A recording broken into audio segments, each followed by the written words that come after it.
السلام عليكم ورحمة الله وبركاته، ازيكم حبايبي عاملين ايه؟ يا رب دايما تكونوا بخير وفي احسن حال وكل سنة وانتم طيبين. رجعت لكم تاني في فيديو جديد، يا رب يعجبكم. لو مش مشتركين في القناة اشتركوا بقى في القناة وفعلوا زر الجرس عشان يوصلكم مني كل فيديو جديد انزله. ومتنسوش تحطوا اللايك تحت وشجعوني كده في الفيديوهات واكتبوا لي تعليقات جميلة تحت. اول حاجة كده اللهم صل وسلم وبارك على سيدنا محمد وعلى اله وصحبه اجمعين. تعالوا كده نبدأ الفيديو ونقول بسم الله. زي ما انتم شايفين كده أوضة النوم كانت بايظة كده ومتكركبة، طبعا كنا لسه صاحيين من النوم بقى وفي رمضان وكده وبنصحى متأخر شوية عشان طبعا بننام بعد الفجر لما بقى بنتسحر وكده. فانتوا برضو قولولي ايه الروتين بتاعكم كده تحت في التعليقات، بتعملوا ايه في السحور وفي الفطار وفي رمضان وكده. اول حاجة طبعا قلت ادخل كده على أوضة النوم اروقها واظبطها. كنت بقى مطلعة البطانية برّه كده في الشمس، وكمان قُلت أطلّع كده المفرش يتهوى شوية، وأنفّض كده الشباك عشان التراب وكده. أنا متعودة كل فترة كده مثلًا كل يومين 3 لازم كده إيه أنفّض الشباك وأمسحه علشان لو عليه تراب والّا أي حاجة تتمسح وكده ما تتكوّمش.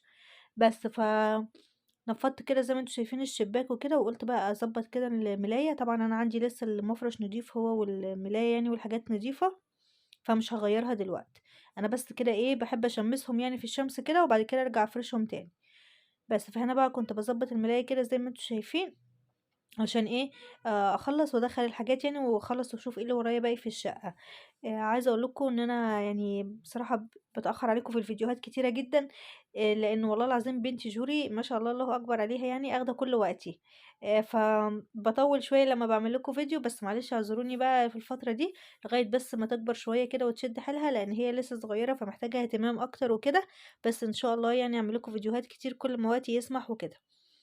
طبعًا أنتم عارفين يعني شايفين كده الروتين اللي أنا باعمله، اللي هو العادي اللي هو بقى بانضّف الكومودينو والسرير. طبعًا هنا الكومودينو ده بقى كومودينو الأدوية بتاعة جوري والحاجات بتاعتها وكده، فعلى طول بابقى حاطاه جنبي يعني جنب السرير وكده عشان يبقى قريب منّي، عشان طبعًا بالليل وكده أنتم عارفين بقى الأطفال الصغيرة احتياجاتها كتيرة والأدوية بتاعتها والحاجات دي وكده، فدايمًا حاطاها جنبي هنا.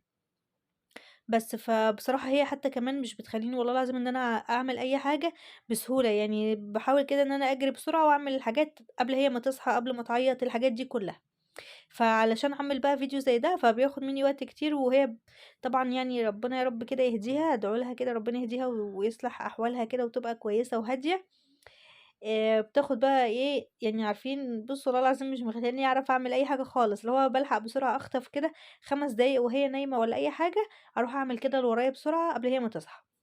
طبعًا أنا بقى كنت خلّصت كده الأوضة زي ما أنتم شايفين وسِبت بقى الحاجات تتهوى برّه، فقُلت أغسل الغسيل كده بسرعة وأشغّل الغسالة عليه بسرعة، على ما أخلّص يعني الأوضة وكده تكون إيه، شطفة الغسيل دي طلعت وكده وانشرها بسرعة مكان إيه، لمّا أدخّل يعني البطانية وكده. حطيت طبعًا الغسيل في الغسالة زي ما شُفتوا وزوّدت كده الرابسو بتاعي عشان ما كانش عندي رابسو أوتوماتيك، فحطيت من اللي هو العادي. يعني أنا الغسالة بتاعتي عادي بتحطّي عليها العادي أو الأوتوماتيك مش مشكلة. طبعًا هنا كنت باوريكم بقى إن البطانية والمفرش كده كنت حاطاهم برّه في البلكونة، وطبعًا في حاجات كده في البلكونة عايزة تتروّق بس مش وقته يعني دلوقتي. بعد كده بقى أنا سِبتها طبعًا شوية كده تتشمِّس في الشمس، وبعد كده بقى قُلت إيه، أدخّل بقى الحاجات أفرشها لإن كان الغسيل طلع عشان أنشر الغسيل وكده. هابدأ بقى إن أنا أفرش كده المفرش وأضبّط الأوضة. هنا طبعًا بعد ما فرشت المفرش أهو، أنا بس ما حبيتش إن أنا أصوّر لكم وأنا بافرشه يعني وكده، لإن أنتم عارفين وشفتوا معايا قبل كده روتين الأوضة كتير، فإيه قُلت أوريكم كده بس بعد ما خلّصت يعني. وطبعًا الأرض عايزة يعني كنت كنستها أنا بالمكنسة وكده، بس فضبّطت الدنيا وخلّصت. هاجيب بقى البطانية كده من برّه برضه أفرشها وأوريها لكم.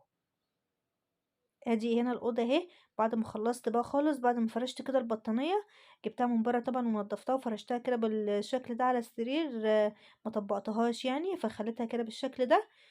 فكده يعتبر خلّصت الأوضة بتاعتي أهي، ضبّطت كل حاجة فيها. وطبعًا هاقفل بقى الشباك كده زي ما أنتم متعودين، وهاقفل الستارة وأعطّرها بالمُعطِّر وإيه، وأقفلها. طبعًا أنا ما بقيتش زي الأول باعطّرها كتير، بس عشان جوري بنتي وأنفها وكده، في الوقت اللي هي ما بتكونش أنا منيّماها فيه باعمل كده، لكن لمّا أكون أنا بانيّماها في الأوضة ما باحبش أحُط مُعطِّر وكده عشان برضه أنفها وكده ما تتعبش.